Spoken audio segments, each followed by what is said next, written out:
Imperial High Commander Grithak stood proudly before the Galactic Council. The massive circular chamber held representatives from 17 different species, all members of the powerful Centaurian hegemony. Holographic displays showed the captured human vessel. As you can see, the subjugation of this new species proceeded with minimal complications, Grithak announced, his 4 eyes blinking in sequence. The humans attempted resistance, but their technology is primitive. Their vessel was disabled with a single shot. The council members murmured among themselves. A tall, thin alien with blue skin and elongated fingers spoke up. Our intelligence reports suggest these humans have only recently mastered basic space travel, said Councillor Vexmore. They still fight among themselves over resources and territory. They will make excellent laborers in the mineral extraction facilities. Grithak nodded in agreement. We already have teams studying their communication networks. They are divided into nearly 200 political units they call nations. They have no unified defense strategy. Conquest will be simple. Far away on Earth, the situation was very different from what the Galactic Council believed. Admiral Catherine Winters slammed her fist on the conference table. The world's top military leaders sat around her, faces grim as they watched the final transmission from the USS Defiant. They took our people, she said, her voice tight with controlled anger. They attacked without provocation. General Paul Hayes of the North American Defense Coalition nodded. The Defiant's data package gives us plenty of information about their technology. Their weapons are advanced, but not beyond what we've prepared for. The room fell silent as the door opened. A woman in a plain gray suit entered.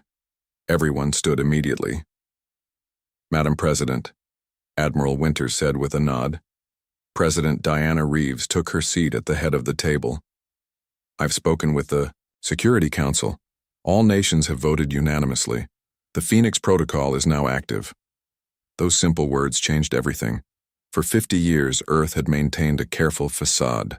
While appearing divided, the world's nations had secretly built a unified defense force hidden from any watching eyes. The public knew nothing about it. Most governments knew only pieces.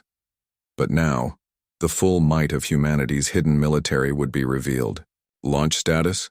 The president asked. Admiral Winters pressed a button on the table. A holographic display appeared, showing 7 massive vessels in underground and underwater bases around the world. All Phoenix-class ships are ready for deployment. The USS Reckoning and USS Consequence can be launched within 3 hours. The others will follow within 24 hours. President Reeves looked around the table. Ladies and gentlemen, we have prepared for this day. We hoped it would never come, but we are ready. Humanity will not surrender. Deep beneath the Pacific Ocean, in a secret facility carved into the seafloor, Chief Engineer Alan Garcia moved through the bustling launch bay of the USS Reckoning. The ship was enormous, nearly a mile long with a sleek black hull that absorbed light rather than reflected it. It was the most advanced warship humans had ever built. All systems are green, reported his assistant, Lisa Rodriguez. Quantum. Drives are online. Plasma weapons charged. Shield generators at full capacity. Garcia nodded, looking up at the massive vessel. Begin final launch sequence. Throughout the ship, crew members took their positions. Most had trained for years in simulators preparing for this moment. They had always known that humanity might one day face a threat from the stars. On the bridge of the Reckoning, Captain Olivia Martinez settled into the command chair. Her crew worked efficiently around her, preparing the ship for its first real mission. Captain, we have our orders, announced her second-in-command, Commander Jack Nelson. We are to rendezvous with the USS Consequence near Neptune, then proceed to the last known location of the Defiant. Martinez nodded. Our primary objective is to rescue the Defiant and her crew. Secondary objective is to gather intelligence on enemy capabilities. And if they resist, Nelson asked quietly, then they learn what happens when you attack Earth, Martinez replied. At Imperial Outpost Station 47, Sub-Prefect Voloshin was having a boring day. The outpost orbited a gas giant at the edge of the system where the humans had been found. His job was simply to monitor the area while the main fleet prepared for the invasion of Earth. The captured human vessel sat in the station's docking bay. Its crew had been taken to the Central Processing Center. The ship itself was being studied by Imperial technicians. "Anything interesting?" Voloshin asked one of the techs. "Primitive technology," the tech replied. "Chemical propulsion for standard movement. Basic nuclear fusion for what they call faster-than-light travel. Their weapons are mostly kinetic projectiles with some low-grade energy weapons." Voloshin nodded. It was what he expected. Another, easily conquered world to add to the Empire's collection. An alarm suddenly blared. The monitoring station lit up with warning signals. "What's happening?" Voloshin demanded. The sensor operator looked confused. "Unknown energy signature detected. Very powerful. It just appeared near the outer moon." "Show me," ordered Voloshin. The main screen activated. What it showed made Voloshin's 4 eyes widen in shock. 2 massive vessels had somehow appeared without warning. They were black, angular, and clearly built for war. Each was many times larger than the patrol boat they had captured. "That can't be a human warship," he said in disbelief. "Our intelligence says they don't have this technology." "They're moving toward us," the sensor operator reported, voice rising in panic. "Energy readings are off the charts." Voloshin reached for the communication panel. "This is Imperial Outpost 47 to unknown vessels. Identify yourselves immediately." The screen changed to show a human female in a dark uniform. Her face was calm, but her eyes were hard. "This is Captain Olivia Martinez of the United Earth Defense Force," she said. "You are holding our people against their will. Return them immediately. Withdraw from this system, and we may consider this a misunderstanding rather than an act of war." Voloshin stared in shock. How had the humans built such ships? How had Imperial intelligence missed this? "Those vessels are not possible," he said finally. "Our reports show your species has only basic space travel capabilities." Martinez's expression didn't change. "Your reports were wrong. Now, about our people?" Voloshin didn't know what to do. He wasn't authorized to negotiate with new species. "I must contact my superiors," he said. "You have 30 minutes, Martinez replied. "After that, we will take action to recover our people." The communication ended. Voloshin immediately sent an emergency message to Imperial Command. This situation had just become much more complicated. On the bridge of the USS Reckoning, Martinez turned to her tactical officer. "Lieutenant Howard, what's our status?" Lieutenant Ryan Howard checked his displays. "We have weapons lock on both, the station and the vessel holding the Defiant. Shields are at full power. The Consequence is in position on the far side of the moon." Martinez nodded. "And our surprise factor?" Howard smiled slightly. "Total, ma'am. Their sensors didn't detect us until we dropped out of quantum space. They have no idea what they're dealing with." "Good," Martinez said. "Now we wait 30 minutes.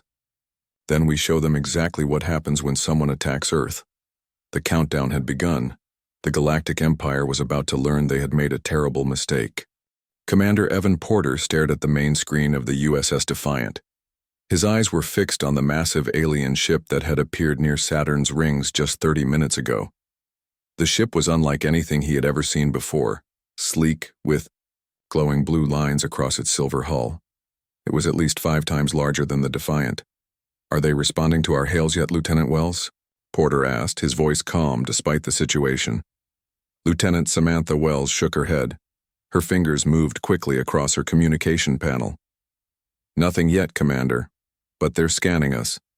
Very thorough scans." Porter nodded and straightened his blue uniform. This was what they had trained for, but no training could fully prepare anyone for humanity's first contact with alien life. The USS Defiant was a patrol vessel with a crew of 42. It wasn't meant for first contact situations. "Keep broadcasting. The standard greeting message," Porter ordered. "All languages, all frequencies." The bridge was quiet. Everyone was focused on their tasks, but Porter could feel the tension. Officer Greg Mason at Weapons Control kept his hand near the defense systems. Navigator Laura Chen watched the alien vessel's movements carefully. "Sir, they're responding," Wells suddenly called out. "Audio and visual." Porter took a deep breath. On screen, the main screen flickered and an alien face appeared. The being had purple-gray skin, 4 eyes arranged in a diamond pattern, and no visible nose. It wore what seemed to be an ornate uniform, with symbols Porter couldn't understand. "I am Imperial Envoy Zix Thaler of the Centaurian Hegemony," the alien said in perfect English. "We represent the Galactic Empire, which spans 3,000 worlds across this sector of the galaxy." Porter stood up straight. "I am Commander Evan Porter of the Earth Defense Force. Welcome to the Sol system. We are honored to make your acquaintance." The alien's upper eyes blinked. "We have observed your world for several decades. Your species has finally developed sufficient technology to warrant formal contact." Porter felt a mixture of surprise and concern. They had been watching Earth for decades. "We are pleased to meet other intelligent life," Porter replied carefully. "We hope this can be the beginning of peaceful relations between our peoples." The alien envoy made a gesture that might have been a nod. "The Galactic Empire has a standardized process for integrating new species. As a Class 3 developing species, your world will be granted protectorate status. Your resources will be cataloged and your population registered. Your military assets will be placed under Imperial control." Porter frowned. "I think there may be a misunderstanding. Earth is a sovereign planet. We're interested in diplomatic relations, cultural exchange, and trade, but not in surrendering our independence." The 4 eyes of Imperial Envoy Zix Thaler narrowed. "This is not a negotiation, Commander. This is simply how the process works. All developing worlds are integrated. This way, perhaps we should arrange for you to speak directly with Earth's leaders," Porter suggested. "I'm not authorized to make decisions of this magnitude." "Your authorization is irrelevant," the envoy stated flatly. "You will power down your weapons and prepare to be boarded. A registration team will transfer to your vessel. Your crew will provide full access to your ship's database." Porter stood his ground. "I can't allow that, Envoy. I suggest we both contact our superiors and arrange a formal diplomatic meeting." The alien's skin darkened slightly. "Your cooperation is not required, merely preferred."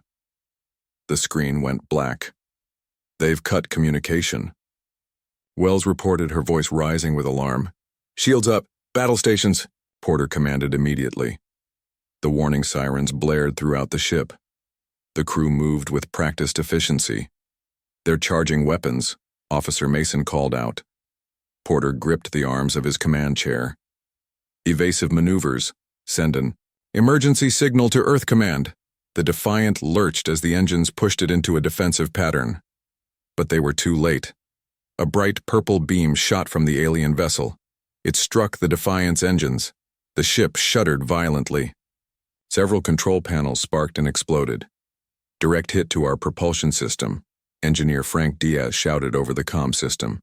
"We've lost main engines and FTL capability." Porter turned to communications. "Lieutenant Wells, did our distress signal get out?" Wells worked frantically at her damaged console. "Yes, sir. Full data package transmitted before they hit us. Earth knows we're under attack and has our location." The alien ship fired again. This time the beam was different. A soft blue light that surrounded the Defiant. "It's some kind of tractor beam," Chen reported. "We're being pulled toward their ship." Porter knew they had few options left. The Defiant was a patrol boat, not a warship. They carried standard defensive weapons, but nothing that could match the alien vessel. "All hands prepare for possible boarding," Porter announced ship-wide. "Secure sensitive areas and prepare emergency protocols. I want security teams at all airlocks." On the screen, the alien ship grew larger as they were pulled closer. Porter could now see that what he had thought were decorative lines were actually some form of energy conduits running through the hull. "Sir, we're receiving another transmission," Wells said. The alien envoy appeared again. "Your resistance is both futile and disappointing. Most species understand their place in the galactic order." "Humanity determines its own place," Porter replied firmly. "We do not surrender our freedom to anyone." "A typical response from a primitive species," the envoy said. You will learn. The Centaurian hegemony has integrated hundreds of worlds. Some required more persuasion than others. As the connection ended, Porter turned to his crew. Record everything. Whatever happens next, Earth needs to know what we're dealing with. The Defiant shuddered again as it was drawn into a massive opening in the side of the alien vessel. The patrol ship now looked tiny compared to the enormous bay it was entering. Weapons are offline, Mason reported. They're using some kind of dampening field. Porter nodded grimly. Switch to backup power and secure all stations. Download the ship's logs to the emergency beacons. As the Defiant was swallowed by the massive alien ship, Porter thought about Earth. The planet had no idea what was coming. The Galactic Empire clearly expected an easy conquest, another primitive world to add to their collection. What the aliens didn't know was that humanity had always prepared for this possibility. For decades, Earth's nations had quietly built defenses while presenting a divided front to any watching eyes. The Defiant was just a patrol boat, not representative of humanity's true capabilities. They think we're weak, Porter said quietly to Lieutenant Wells as they watched armed aliens approach their airlock through external cameras. That's their first mistake, Wells nodded, and probably not their last. The airlock hissed as the aliens began forcing it open. Commander Porter straightened his uniform and prepared to meet the invaders. Whatever happened to him and his crew, he knew one thing for certain. The Galactic Empire had just started a war they weren't prepared to fight. The 30 minutes passed slowly on Imperial Outpost Station 47. Sub-Prefect Voloshin paced back and forth, his 4 eyes darting between the main view screen and the station's chronometer. The 2 massive human warships remained in position, dark and threatening against the backdrop of space. Any response from Imperial Command? Voloshin asked for the 5th time. His communications officer shook her head. Nothing yet, sir. Our message is still being relayed through the network.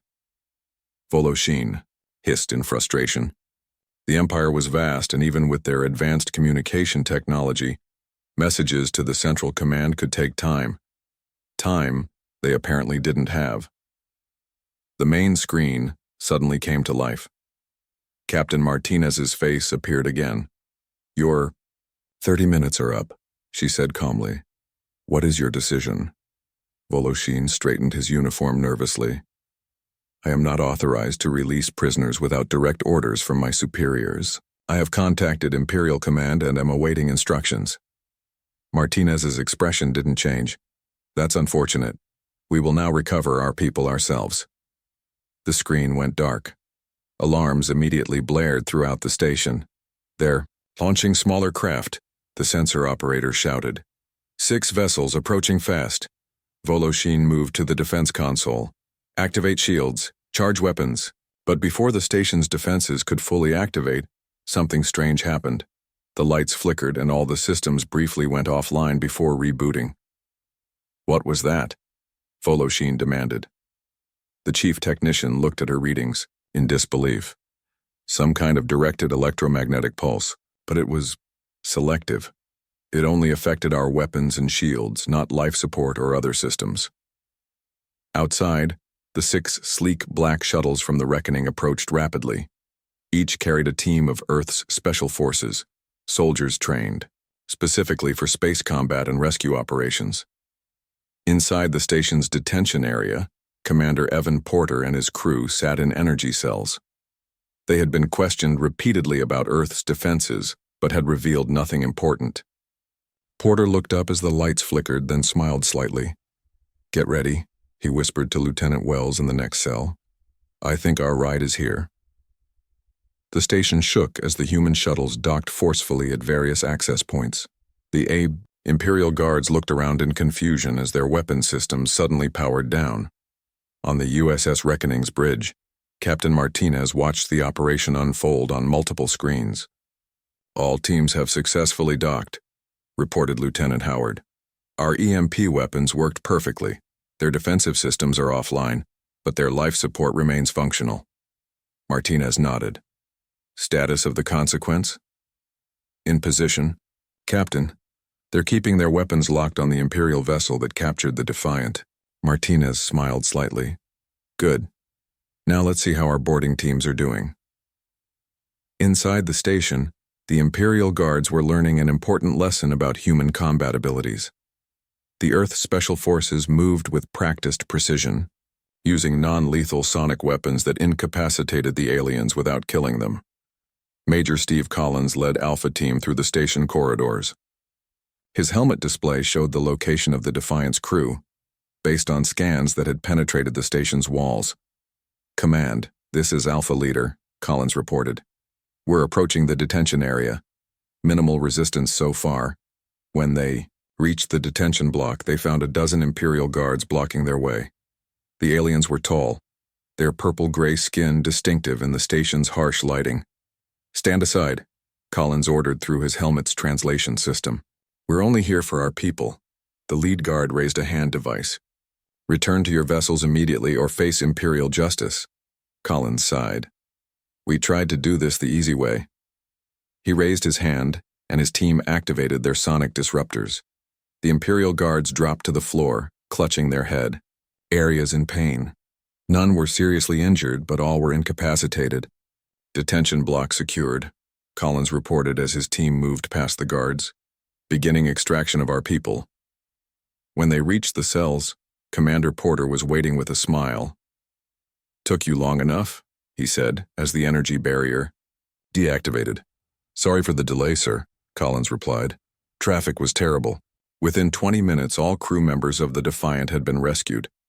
The boarding teams escorted them back to the shuttles, meeting only scattered resistance along the way. On the station's command deck, Sub-Prefect Voloshin watched helplessly as the humans efficiently extracted their people. His weapons were offline, his guards overwhelmed by technology he'd never seen before. A new message appeared on his screen. It was Captain Martinez again. We have recovered our people, she said. Now about our ship. Voloshin swallowed hard. Take it and leave, he said, but know that the Empire will respond to this attack. Martinez raised an eyebrow. Attack? We simply recovered what was ours after you attacked us first. Remember that distinction when you report to your superiors. In the station's docking bay, another team of humans had boarded the disabled USS Defiant. Chief Engineer Alan Garcia personally led this group, quickly assessing the damage. The main engines are fried, he reported to Captain Martinez, but we can tow it back home. Proceed, Martinez ordered. All teams, complete your extraction and return to the ships. As the human forces withdrew, they left behind confused and shaken Imperial personnel. No one had been killed, though many would have headaches for days from the sonic weapons. The humans had been efficient, professional, and far more advanced than any Class 3 developing species should be. As the last shuttle detached from the station, Voloshin finally received a response from Imperial Command. A high-ranking officer with elaborate uniform decorations appeared on his screen. Sub-Prefect, the officer began, your report about advanced human vessels must be in error. Our intelligence is clear that, Voloshin interrupted, something he would never normally dare to do. With respect, Admiral, I am sending you visual evidence now. These humans have technology that rivals our own. They disabled our systems with targeted electromagnetic pulses that we couldn't block. Their soldiers extracted their people with minimal effort. He transmitted the station's security recordings. The Admiral's expression changed from annoyance to concern as he watched. That can't be a human warship, the Admiral muttered almost to himself. How could our intelligence be so wrong? Outside the station, the human vessels activated their propulsion systems. The Defiant was secured by energy tethers to the Reckoning. With a flash of light that the Imperial sensors could barely register, the massive warships disappeared, jumping to a form of faster-than-light travel that the Empire had never seen before. On the bridge of the Reckoning, Commander Porter stood, beside Captain Martinez, watching the stars streak by outside. Thank you for the rescue, Porter said. But this isn't over, is it? Martinez shook her head. No. The Empire now knows we're not as primitive as they thought. They'll send more ships, probably an actual battle fleet next time. Porter nodded, grimly. At least now we know what we're dealing with. And they have no idea what they're dealing with, Martinez replied with a slight smile. That's our advantage. As the Earth ships raced home, the Imperial command was thrown into chaos. Emergency meetings were called. Intelligence reports were scrutinized. Surveillance data was re-examined. The Galactic Empire had made a serious mistake, and they knew it. The question now was how to respond to a species that had just proven to be far more dangerous than anyone had imagined. The Galactic Council chamber was filled with angry voices. Representatives from the 17 species of the Centaurian hegemony argued loudly. At the center of the room, a hologram showed the human warships that had attacked Imperial Outpost Station 47. "Impossible," shouted a reptilian counselor, slamming his scaled fist on the table. "How could a Class 3 species build such vessels without our knowledge?" Imperial High Commander Gurthak stood silently, his 4 eyes focused on the hologram. The human ships were impressive, sleek, powerful, and using technology that the Empire's sensors struggled to understand. "The humans must be eliminated," declared another counselor. "They are clearly more dangerous than we thought." Gurthak finally spoke. "We cannot rush into this. These humans defeated one of our outposts without killing anyone. They showed restraint. And their technology—" He paused. "Their technology appears to match or exceed our own in several areas." The council chamber fell silent. Such an admission from a high commander was rare. "What do you suggest?" asked the head counselor, an ancient being with pale blue skin. "We send a proper military response," Gurthak said. 3 Imperial battlecruisers. If the humans truly wish peace, they will surrender when faced with real Imperial power. The council voted quickly. The motion passed. Admiral Clavash, famous for conquering 17 worlds, was chosen to lead the mission. 3 of the Empire's finest battlecruisers were assigned to him. As the meeting ended, a junior intelligence officer approached Gurthak privately. "Sir, there's something you should see," the officer said quietly. "Our deep analysis of Earth's communication networks shows something strange. Their public broadcasts and official channels show a divided world with limited space technology. But we've detected encrypted transmissions suggesting they've been unified in secret for decades." Gurthak's eyes narrowed. "You mean they've been deceiving any watching eyes? Deliberately appearing weaker than they are?" "Yes, sir. It appears they've suspected they were being observed." Gurthak felt a chill run through his body. "This changes everything. Tell Admiral Klavash to proceed with extreme caution." Back on Earth, the United Earth government held an emergency session. The 7 Phoenix-class warships were now all active, patrolling the solar system in case of another Imperial attack.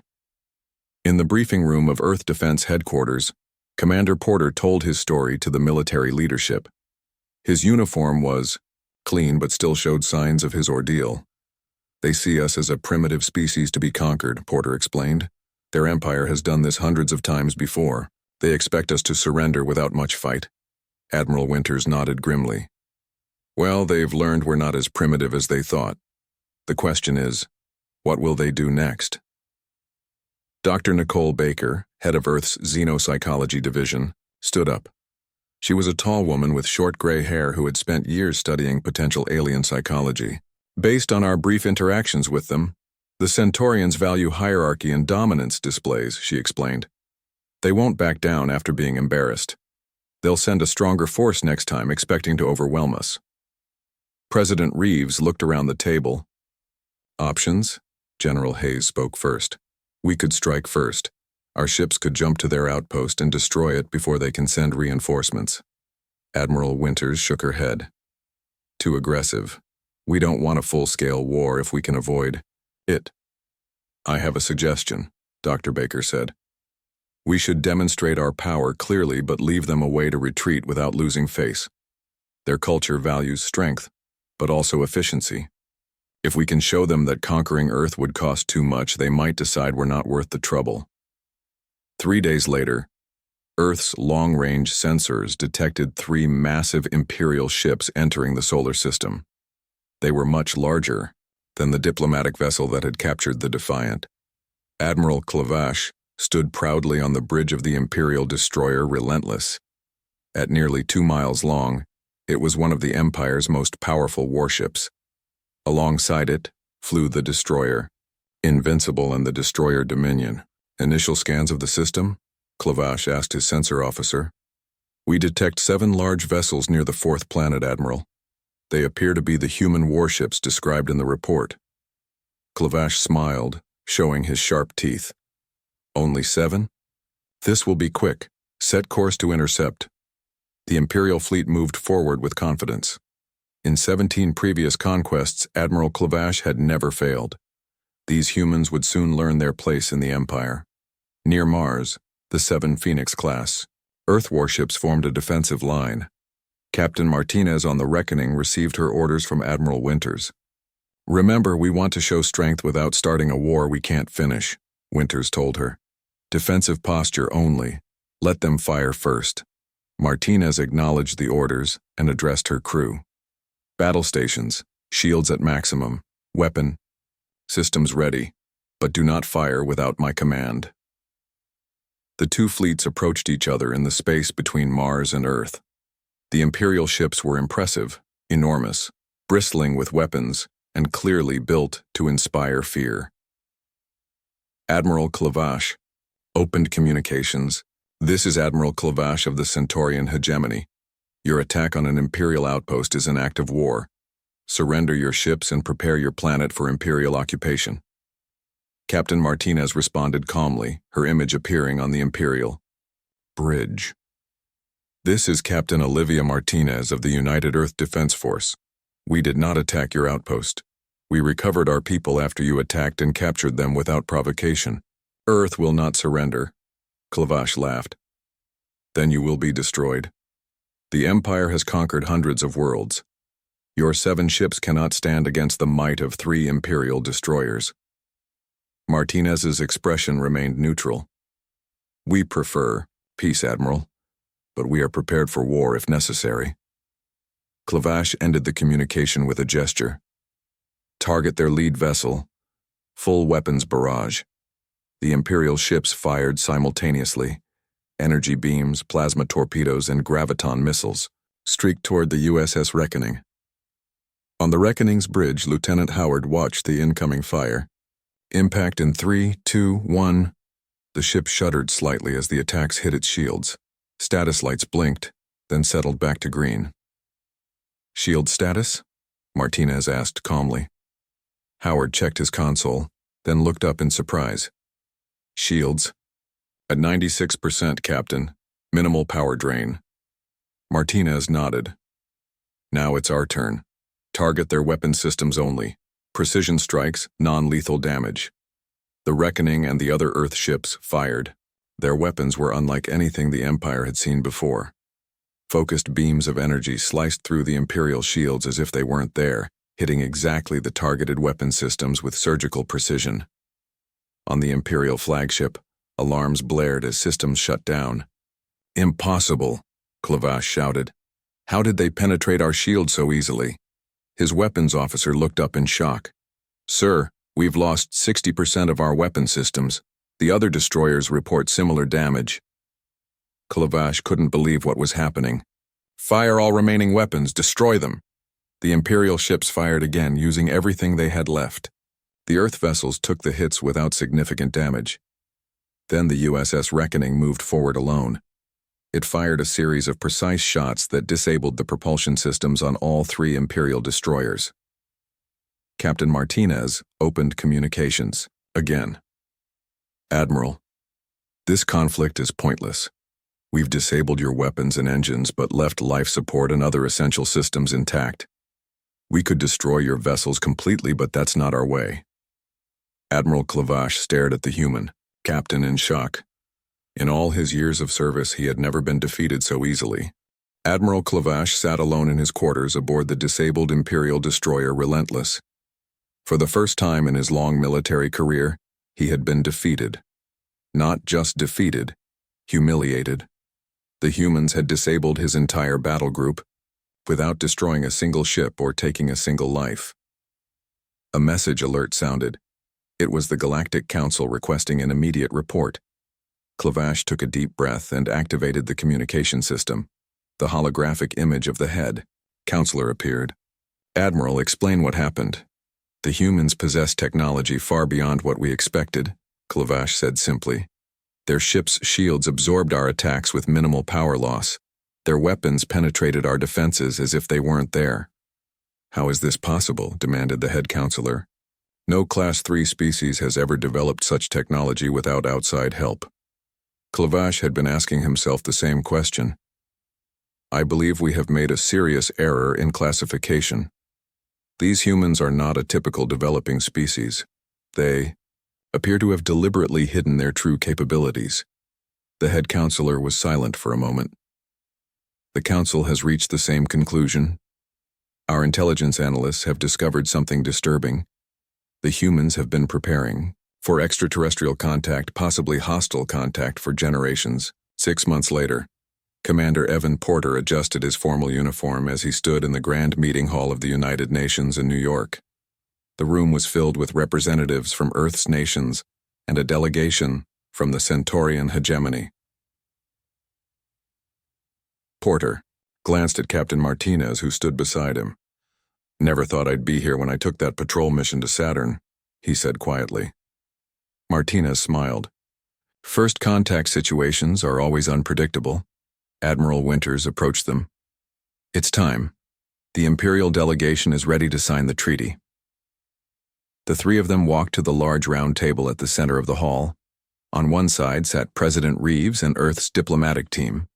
On the other side sat Imperial diplomat Nevron and several other aliens. Nevron was different from the military officers Porter had encountered before. She had the same purple-gray skin and 4 eyes, but her manner was less arrogant. Since being appointed to handle the human situation, she had spent months learning about Earth's cultures and history. "Commander Porter," she said with a respectful nod. "Captain Martinez, Admiral Winters.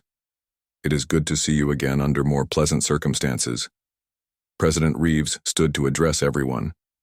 "Today marks a historic occasion. After our difficult first contact, we have reached an understanding with the Centaurian hegemony. The Sol Imperial Accord establishes Earth as an independent power with full rights in galactic affairs." Imperial diplomat Nevron spoke next. "On behalf of the Galactic Council, I extend formal apologies for the actions taken against the USS Defiant. We recognize that our approach was deeply flawed." The ceremony proceeded with the signing of the treaty documents. As the formalities concluded, Porter found himself standing next to Nevron. "May I ask you something, Commander?" the diplomat said. Porter nodded. "Of course. How did humans advance so quickly? Our records show your species was launching primitive chemical rockets just 80 years ago. Now you have technology that matches or exceeds our own in several areas." Porter considered his answer carefully. "We've always looked to the stars with both hope and caution. Our fiction, our stories, often imagined meeting advanced alien civilizations, some friendly, some hostile. I guess you could say we prepared for the worst while hoping for the best." Nevron's upper eyes blinked. "Fascinating. Most species develop space technology out of curiosity or resource needs. Yours developed it partly from caution." "Humans have always been good at preparing for threats," Porter said. "But we're also explorers. We want to learn, to discover, to make friends. We just prefer to do so from a position of strength." Later that evening, a reception was held to celebrate the treaty signing. Earth's leaders mingled with the Imperial diplomats. Dr. Nicole Baker chatted with Nevron about cultural differences, while engineer Alan Garcia discussed propulsion theory with an Imperial scientist. In a quiet corner, Admiral Winters spoke privately with President Reeves. "Do you think the peace will last?" Winters asked. The president sipped her drink. "That depends on what they do next. The treaty gives us breathing room, and now they know picking a fight with Earth would be costly." "What about the other subjugated worlds they mentioned?" Winters asked. "The ones they've already conquered?" Reeves smiled slightly. "One step at a time, Admiral. For now, we focus on building a real relationship with the galactic community. The future will take care of itself. On the Imperial Diplomatic vessel orbiting Earth, Junior Analyst Tyreleth prepared his report for the Galactic Council. He had been assigned to study human culture to better understand how this species had developed so rapidly. His findings were troubling. Human entertainment media showed they had been imagining space warfare for centuries. Their fiction had practically provided the blueprint for their real-world military strategy. While the Empire had watched for technological development, humans had been psychologically preparing for first contact since before they left their atmosphere. Even more concerning was what his analysis suggested about human potential.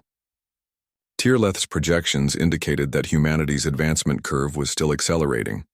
In 20 years, they might surpass the Empire entirely. He included a final recommendation in his report. The human tendency to prepare for worst-case scenarios has made them a formidable space power. However, their genuine desire for peaceful coexistence presents an opportunity. The Empire should focus on building alliance rather than dominance with humanity. As his report transmitted to the Council, Tyreleth watched Earth through a viewport. The blue planet spun peacefully below, home to a species that had just dramatically changed the balance of power in the galaxy. Back at the reception, Commander Porter stepped outside onto a balcony. The night sky was clear, stars shining brightly. He thought about how close Earth had come to becoming just another conquered world in the Empire's collection. Captain Martinez joined him, handing him a drink. "Thinking deep thoughts, Commander?" Porter nodded toward the stars. "Just wondering what else is out there. The Empire can't be the only other civilization in the galaxy." "Probably not," Martinez agreed. "But whatever comes next, we'll be ready." Porter smiled. That's what humans do best. Inside, the celebration continued. Earth had survived its first contact with an alien empire. Not through luck, but through preparation and foresight. Humanity had earned its place among the stars not because they were stronger or more advanced, but because they had never taken their security for granted. And in the great game of galactic politics, that caution had proven to be their greatest strength.